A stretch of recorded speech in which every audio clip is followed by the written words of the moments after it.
پچھلی بار ہم غور کر رہے تھے ہم کیسے اپنی زندگی کی دیواروں کو گرا سکتے ہیں. آج ہم اس بات پر غور کریں گے ہم کیسے اپنی زندگی کے فرضی کرداروں کو، پہاڑوں کو کیسے ہٹا سکتے ہیں. How to kill a giant. ہم اس جائنٹ کو، اس فرضی کردار کو، اس انسانی شکل کے عظیم الحبشہ فرضی کردار کو، غیر معمولی جسامت کے انسان کو، جو روحانی جوائنٹ، جو فزیکل جوائنٹ ہماری زندگی میں آتے ہیں، ہم ان کا کیسے مقابلہ کر سکتے ہیں، ہم ان پر کیسے فتح پا سکتے ہیں. سو آج کا جو پیغام ہے وہ ہے how to kill a joint. ہم کیسے اپنی زندگی میں ان فرضی کرداروں کو شکست دے سکتے ہیں، ہم ان کو ہٹا سکتے ہیں، ہم ان کو مار سکتے ہیں. جب پہاڑ، مصیبتیں، بیماریاں، بڑی بڑی رکاوٹیں ہماری زندگی میں آتی ہیں، ہم پریشان ہو جاتے ہیں، ہم گھبرا جاتے ہیں، ایسا لگتا ہے جیسے یہ کبھی بھی ہماری زندگی سے ہٹ نہیں سکتے. تو ہمیں اس وقت کیا کرنا ہے؟ ہم نے کس دور سے اس وقت دعا کرنی ہے، ہم نے کس دور سے اپنے حالات کا مقابلہ کرنا ہے، ہم نے کس دور سے اپنے جوائنٹ کا مقابلہ کرنا ہے. So what are the joints? کہ یہ کس قسم کے جوائنٹ ہماری زندگی کے اندر آتے ہیں. اور ایک جوائنٹ کی ڈیفینیشن کیا ہے؟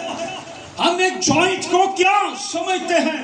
وہ فرضی کردار جو ہمارے سامنے ایک جاتی جولیت کی طرح آ کر کھڑا ہو جاتا ہے، ہمارے حالات کو، ہماری زندگی کو، ہمارے منصوبوں کو، ہماری زندگیوں کو وہ کنٹرول کر لیتا ہے اور ہمیں شکست خوردہ کرنے کی کوشش کرتا ہے.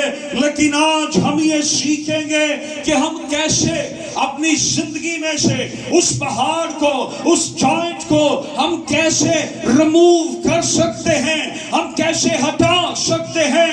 جیسے داؤد نے اپنے جوائنٹ کا مقابلہ کیا، آج ہم اپنے جوائنٹ کا مقابلہ کیسے کر سکتے ہیں؟ داؤد نے کس طرح سے اس جاتی جولیت کا مقابلہ کیا. آج ہمارے خاندانوں کے اندر، آج ہماری زندگیوں کے اندر، آج ہمارے حالات کے اندر جو جوائنٹس ہیں، جو جولیت ہیں، جو حالات ہیں، جو پریشانیاں ہیں، وہ کمزوری کی صورت میں بھی ہو سکتے ہیں، وہ مشکلات کی صورت میں بھی ہو سکتے ہیں، وہ مختلف صورتحال بھی ہو سکتی ہیں، یہ ساری چیزیں بھی ہو سکتی ہیں، یہ سارے حالات کا کمبینیشن بھی ہو سکتا ہے، وہ سب کچھ کا اتحاد بھی ہو سکتا ہے، وہ فیملی پرابلم ہو سکتی ہے، وہ خاندانی پرابلم ہو سکتی ہے جس کو وہ کنٹرول کر لیتا ہے. آج ہم کیسے ان ساری پرابلمز پر، ان جوائنٹس پر ہم کیسے غالب آ سکتے ہیں؟ آج ہم گہرے طور پر یہ جانیں گے. اور یہ سچویشنز، یہ جوائنٹس، یہ صورتحال ہو سکتے ہیں جوائنٹس ہمارے رستے میں رکاوٹ بن رہے ہوں، ہمارے معجزات کی رکاوٹ بن رہے ہوں، ہماری فتح کی رکاوٹ بن رہے ہوں، ہمارے کام کی رکاوٹ بن رہے ہوں، ہماری شفا کی رکاوٹ بن رہے ہوں. سو آج ہم یہ سیکھیں گے کہ کس طرح سے ہم ایسے سارے جوائنٹس کو ریموو کر سکتے ہیں، ان رکاوٹوں کو ہٹا سکتے ہیں. ہیلیلویا. سو ہم ان چیزوں پہ آج غور کریں گے. یہ حالات، یہ مشکلیں، یہ سچویشنز جو ہماری زندگی میں ایک جوائنٹ بن جاتی ہیں، ایک جاتی جولیت کی طرح ہمارے سامنے آ کر کھڑی ہو جاتی ہیں، اور ہم ان حالات کو، ان پرابلمز کو کہ وہ بڑی ہیں، جیسے جاتی جولیت کا قد بڑا تھا اور وہ سورما تھا اور وہ اپنے ہتھیاروں کو لیے ہوئے آیا تھا اور اسرائیل کی فوجیں اسے دیکھ کر ڈر رہی تھی، اسی طرح ہم بھی اپنے حالات کے اندر، اپنی زندگیوں کے اندر ان سچویشن کو دیکھ کر، ان حالات کو دیکھ کر ہم ڈر جاتے ہیں، ہم گھبرا جاتے ہیں اور ہم ان کا مقابلہ نہیں کر پاتے ہیں، اور وہ ہمیں کنٹرول کرتے ہیں اور ہمیں شکست خوردہ کر دیتے ہیں. سو یاد رکھیں کہ جب یہ حالات ہماری زندگی کے اندر آتے ہیں تو ہماری زندگی میں کیا ہوتا ہے؟ جب یہ جوائنٹس روحانی طور پر ہماری زندگی کے اندر آتے ہیں تو ہماری زندگی کے اندر کیا ہوتا ہے؟ We are lose our joy in Christ. ہم اپنی خوشی کو کھو دیتے ہیں. جو مسیح میں روحانی طور پر ہمیں خوشی ملتی ہے، جب یہ جوائنٹس، یہ صورتحال، یہ تکلیفیں، یہ مشکلیں، یہ پریشانیاں آتی ہیں، ہم اپنی خوشی کو کھو دیتے ہیں. شاید ہم اپنی ناکامی سے کمپرومائز کر لیتے ہیں کہ ہمارے حالات ٹھیک نہیں ہو سکتے، ہم نے ایسا ہی رہنا ہے. ہمارے دل سے خوشی چلی جاتی ہے، ہمارے حالات سے خوشی چلی جاتی ہے. اگر فیملی پرابلم ہو تو ہماری فیملی سے خوشی چلی جاتی ہے. اگر ایسی سچویشنز، ایسے حالات، ایسے پہاڑ ہماری زندگی کے اندر آ کر کھڑے ہو جاتے ہیں، قائم ہو جاتے ہیں، ہمارے اندر سے خوشی چلی جاتی ہے. ہم اپنی خوشی کو کھو بیٹھتے ہیں، ہم اپنی خوشی کو، اپنی جوائے کو ہم کھو دیتے ہیں. ہم ناکام ہو جاتے ہیں، مایوس ہو جاتے ہیں، ہم اداس ہو جاتے ہیں، ہم پریشان ہو جاتے ہیں. ہم اپنے آپ کو ایک گرا ہوا، مایوس کن، شکست خوردہ سمجھتے ہیں. ہمیں یہ لگتا ہے کہ ہم کبھی بھی غالب نہیں آئیں گے. جو کوئی آج اپنے حالات کو، ان جاتی جولیت کو، ان پہاڑوں کو دیکھ کر مایوس ہے، یہ یاد رکھیں اگر داؤد کا خدا اسے فتح دلا سکتا ہے تو آپ کا خدا بھی آپ کو فتح دلا سکتا ہے. آپ کے جاتی جولیت کو، آپ کے فرضی کرداروں کو وہ مار سکتا ہے، اور ایک ہی پل میں مار سکتا ہے. وہ زیادہ ٹائم نہیں لے گا، وہ زیادہ وقت نہیں لے گا. اس لیے یہ یاد رکھیں کہ آپ اپنی زندگی میں خوشی، شادمانی اور برکت کو محسوس کرتے ہیں. آپ داؤد کی زندگی میں دیکھیے، داؤد ان سارے حالات میں جب خدا اسے تیار کر رہا تھا، داؤد کی زندگی کے اندر وہ بیڑوں کا چرواہا ہے، بیڑے چراتا ہے. خدا اسے تیار کر رہا ہے، بیڑوں کی گلہ بانی کرتا تھا، اور بادشاہ کے محل میں اسے میوزک بجانے کی ڈیوٹی بھی مل گئی تھی. وہ بادشاہ کے لیے جا کر بربت بجاتا تھا، اسے زبور سناتا تھا. بادشاہ کی بدروحیں بھاگ جاتی تھی. یہ اس کی ڈیوٹی تھی. کیا ڈیوٹی تھی؟ تو نے آ کر کیا کرنا ہے؟ ورشپ کرنی ہے. تیری ڈیوٹی کیا ہے؟ ورشپ. تیری ورشپ سے کیا ہوتا ہے؟ بدروحیں بھاگتی ہیں.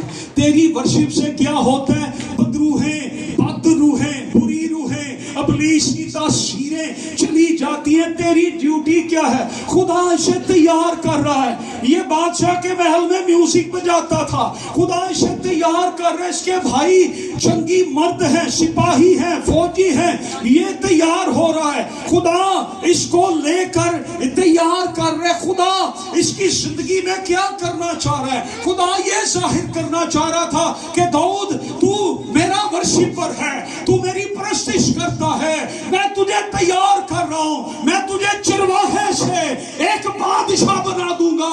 تو میری ورشپ کرتا ہے، تو اپنی نگاہیں مجھ پر رکھتا ہے. تیری فتح میں ہوں، تیرے لیے میں کام کروں گا، تیرے لیے میں لڑوں گا. اور داؤد کو خدا تیار کر رہا. خدا کا مقصد اس کے اندر ہے.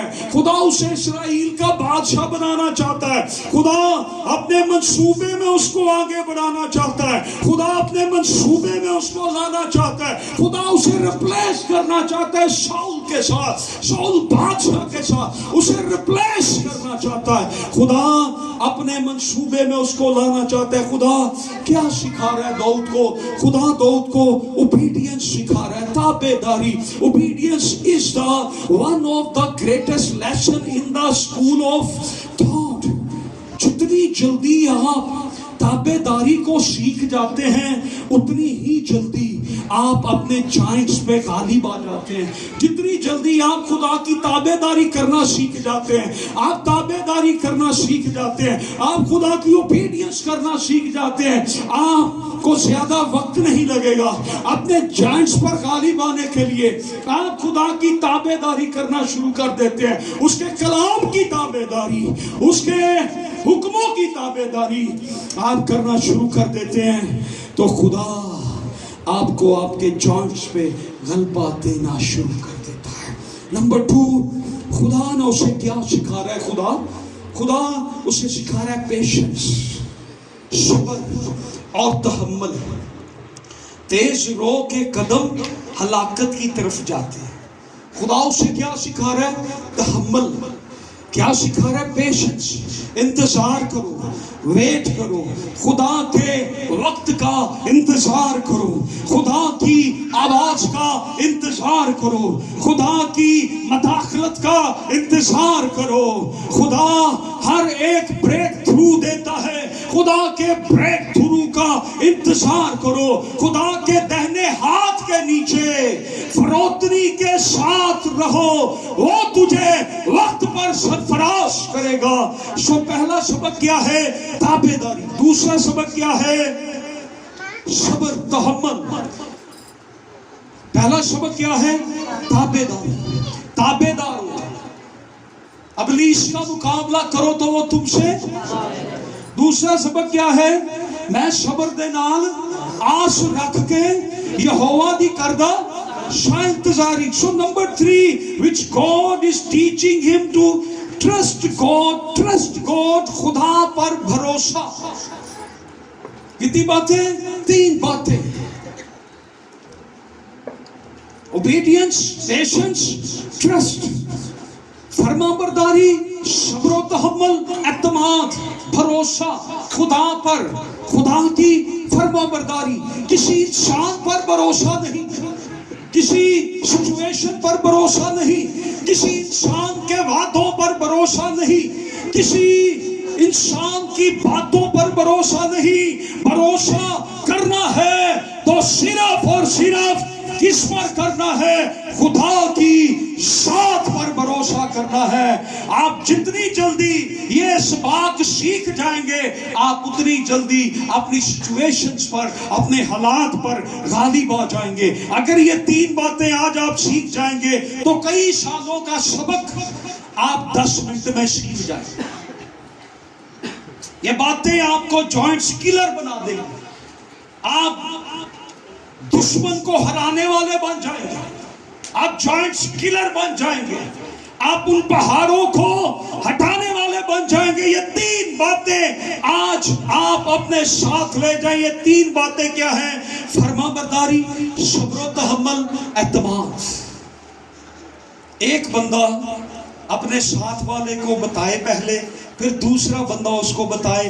3 باتیں ہیں بھائی, صبر, تابع داری, صبر و تحمل اور بھروسہ. بتائیں ایک دوسرے کو.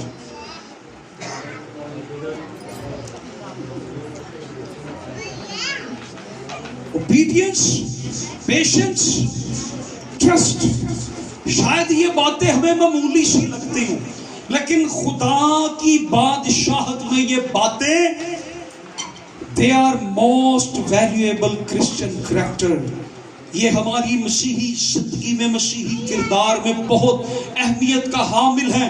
اگر ہم صبر کو دیکھیں تو صبر کا تعلق کس کے ساتھ ہے؟